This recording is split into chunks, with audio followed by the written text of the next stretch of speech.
SCSs because regular, everyday people refuse to keep standing by in a public health crisis and watching their community dying. The harm reduction movement has had to prove itself time and time again.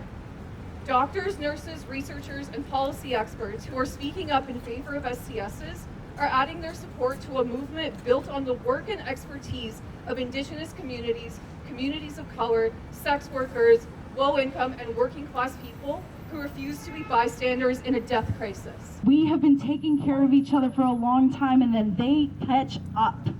They catch up later with the process. They watch drug users learn how to spot each other, distribute naloxone, smuggle it across the border, get access to needles, find their way to spot their friends, sit with them, care for them, smudge them, watch over them. They did it first, and we followed in public health and in healthcare. We need to recognize where this all comes from.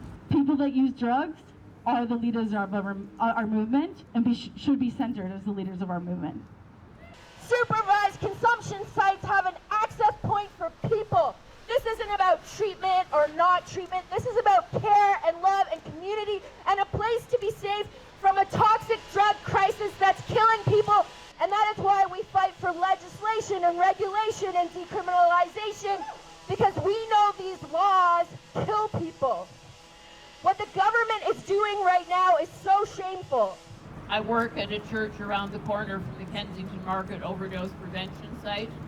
Every day I see what the site is doing. Every day I see how the site is making our community safer, is a place of love, a place of care, a place where people have community, where people have space, where people have meaning, where people have value. To try to eliminate this, to try to say that this is a hazard, is an offense against the dignity of humanity. We must continue to do what is right. Harm reduction is radical compassion, and our compassion is far more expansive than their repression can ever be.